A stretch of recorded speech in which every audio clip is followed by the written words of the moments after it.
भारतीय इतिहास में राजपूतों का गौरवपूर्ण स्थान रहा है। यहाँ के रणबांकुरों ने देश, जाति, धर्म तथा स्वाधीनता की रक्षा के लिए अपने प्राणों का बलिदान देने में भी कभी संकोच नहीं किया। उनके इस त्याग पर संपूर्ण भारत को गर्व रहा है। वीरों की इस भूमि में राजपूतों के छोटे बड़े अनेक राज्य रहे, जिन्होंने भारत की स्वाधीनता के लिए संघर्ष किया। इन्हीं राज्यों में मेवाड़ का अपना एक विशेष स्थान है, जिसपे इतिहास के गौरव बप्पा रावल, खुमाण प्रथम महाराणा हम्मीर, महाराणा कुंभा, महाराणा सांगा, उदय सिंह और वीर शिरोमणि महाराणा प्रताप ने जन्म लिया है।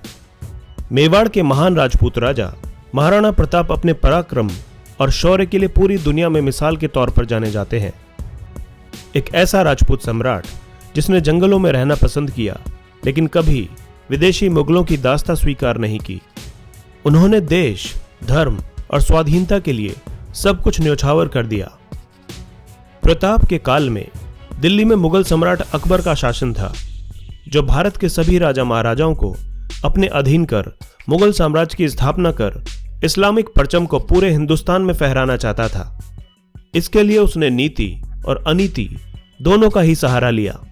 30 वर्षों के लगातार प्रयास के बावजूद अकबर महाराणा प्रताप को बंदी न बना सका। महाराणा प्रताप का जन्म 9 मई 1540 को राजस्थान के कुंभलगढ़ दुर्ग में हुआ था। उनके पिता महाराजा उदय सिंह द्वितीय और माता महारानी जयवंता बाई थीं। वे राणा सांगा के पोते थे। महाराणा प्रताप को बचपन में सभी कीका के नाम से पुकारा करते थे। जिस समय महाराणा प्रताप ने मेवाड़ की गद्दी संभाली, उस समय राजपूताना साम्राज्य बेहद नाजुक दौर से गुजर रहा था।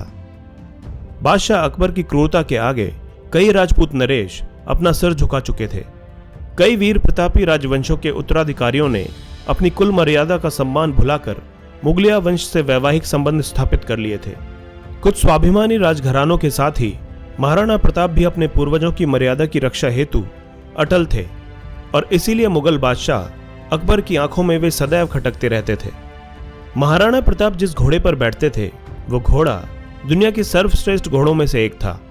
महाराणा प्रताप तब 72 किलो का कवच पहनकर 81 किलो का भाला अपने हाथ में रखा करते थे। भाला, कवच, ढाल और 2 तलवारों का वजन मिलाकर 208 किलो था।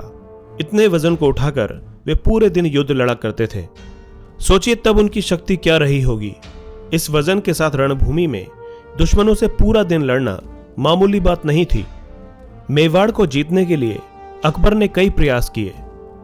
अकबर चाहता था कि महाराणा प्रताप अन्य राजाओं की तरह उसके कदमों में झुक जाए, पर महाराणा प्रताप ने अकबर की अधीनता को कभी भी स्वीकार नहीं किया। अजमेर को अपना केंद्र बनाकर अकबर ने प्रताप के विरुद्ध सैनिक अभियान शुरू कर दिया। महाराणा प्रताप ने कई वर्षों तक मुगल सम्राट अकबर की सेना के साथ संघर्ष किया। मेवाड़ की धरती को मुगलों के आतंक से बचाने के लिए महाराणा प्रताप ने वीरता और शौर्य का परिचय दिया। प्रताप की वीरता ऐसी थी कि उनके दुश्मन भी उनके युद्ध कौशल के कायल थे। उदारता ऐसी कि दुश्मनों की पकड़ी गई पत्नियों को वे सम्मान पूर्वक उनके पास वापस भेज दिया करते थे।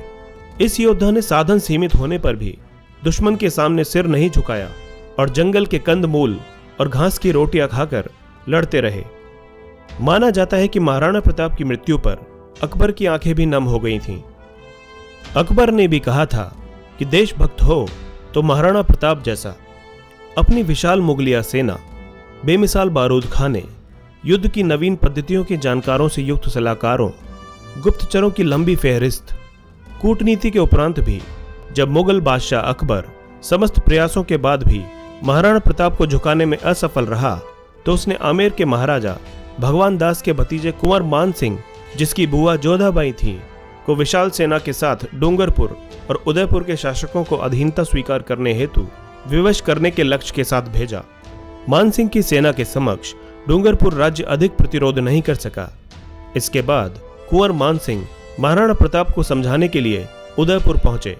मानसिंह ने उन्हें अकबर की अधीनता स्वीकार करने की सलाह दी, लेकिन प्रताप ने दृढ़तापूर्वक अपनी स्वाधीनता बनाए रखने की घोषणा की और युद्ध में सामना करने की घोषणा भी कर दी। मानसिंह के उदयपुर से खाली हाथ आ जाने को बादशाह ने करारी हार के रूप में लिया। तथा अपनी विशाल मुगलिया सेना को मान सिंह और आसफ खां के नेतृत्व में मेवाड़ पर आक्रमण करने के लिए भेज दिया।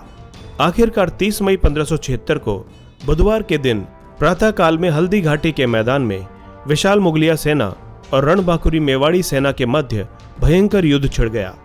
मुगलों की विशाल सेना टिड्डी दल की तरह मेवाड़ भूमि की ओर उमड़ पड़ी। उसमें मुगल, राजपूत और पठान योद्धाओं के साथ जबरदस्त तोपखाना भी था। अकबर के प्रसिद्ध सेनापति महावत खान, आसफ खान, राजा मान सिंह के साथ शहजादा सलीम भी उस विशाल मुगल सेना का संचालन कर रहे थे, जिसकी संख्या इतिहासकार 80,000 से 1 लाख तक बताते हैं। इस युद्ध में प्रताप ने अभूतपूर्व वीरता और साहस से मुगल सेना के दांत खट्टे कर दिए और अकबर के सैकड़ों सैनिकों को मौत के घाट उतार दिया। विकट परिस्थिति में झाला सरदारों के एक वीर पुरुष ने उनका मुकुट और छत्र अपने सिर पर धारण कर लिया। मुगलों ने उसे ही प्रताप समझ लिया और वो उसके पीछे दौड़ पड़े। इस प्रकार उन्होंने राणा को युद्ध क्षेत्र से निकल जाने का अवसर प्रदान कर दिया।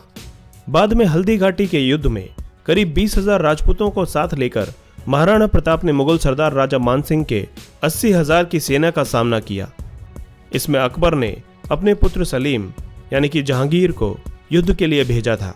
जहांगीर को भी मुंह की खानी पड़ी और वो भी युद्ध का मैदान छोड़कर भाग गया। बाद में सलीम ने अपनी सेना को एकत्रित कर फिर से महाराणा प्रताप पर आक्रमण किया और इस बार एक भयंकर युद्ध हुआ। इस युद्ध में महाराणा प्रताप का प्रिय घोड़ा चेतक घायल हो गया। राजपूतों ने बहादुरी के साथ मुगलों का मुकाबला किया, परंतु मैदानी तोपों तथा बंदूकधारियों से सुसज्जित शत्रु की विशाल सेना के सामने समूचा पराक्रम निष्फल रहा। युद्ध भूमि पर उपस्थित 22,000 राजपूत सैनिकों में केवल 8,000 ही जीवित रह पाए। महाराणा प्रताप को जंगल में आश्रय लेना पड़ा। महाराणा प्रताप के सबसे प्रिय घोड़े का नाम चेतक था। चेतक बहुत ही समझदार और स्थिति को पल में ही भांप जाने वाला घोड़ा था। उसने कई मौकों पर महाराणा प्रताप की जान बचाई थी। हल्दी घाटी के युद्ध के दौरान प्रताप अपने पराक्रमी चेतक पर सवार होकर पहाड़ की ओर जा रहे थे। तब उनके पीछे 2 मुगल सैनिक लगे हुए थे।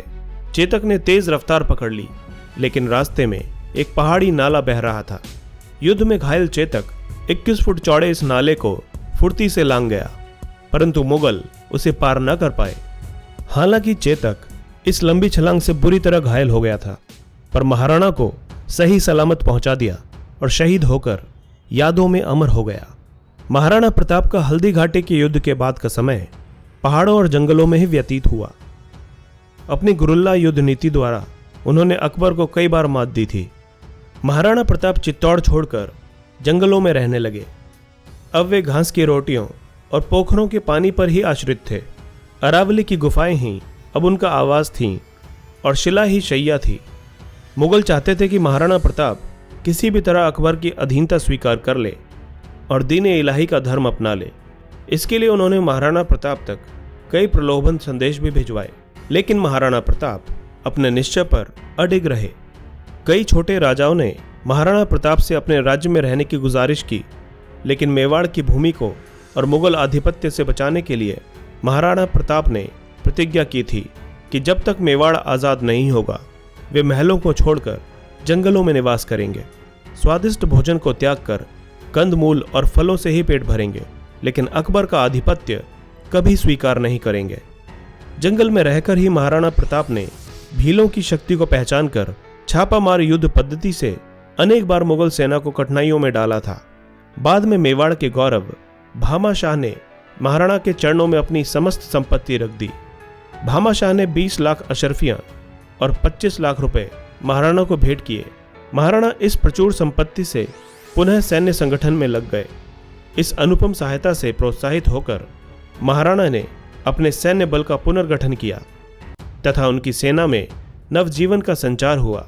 महाराणा प्रताप ने पुनः कुंभलगढ़ पर अपना कब्जा स्थापित करते हुए शाही फौजों द्वारा स्थापित थानों और ठिकानों पर अपना आक्रमण जारी रखा। बाद में मुगल बादशाह अकबर ने एक और विशाल सेना शाहबाज खान के नेतृत्व में मेवाड़ भेजी।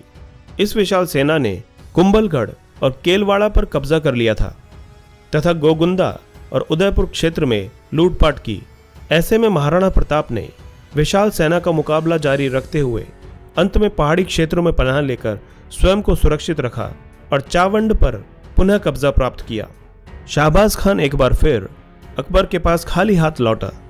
चित्तौड़ को छोड़कर महाराणा ने अपने समस्त दुर्गों का शत्रु से पुनः उद्धार कर लिया और उदयपुर को उन्होंने अपनी राजधानी बनाया। विचलित मुगलिया सेना के घटते प्रभाव और अपनी आत्मशक्ति के बूते महाराणा ने चित्तौड़गढ़ एवं मांडलगढ़ के अलावा संपूर्ण मेवाड़ पर अपना राज्य पुनः स्थापित कर लिया। इसके बाद मुगलों ने कई बार महाराणा प्रताप को चुनौती दी, लेकिन मुगलों को मुंह की खानी पड़ी। आखिरकार युद्ध और शिकार के दौरान लगी चोटों की वजह से महाराणा प्रताप की मृत्यु 29 जनवरी 1597 को चावंड में हुई।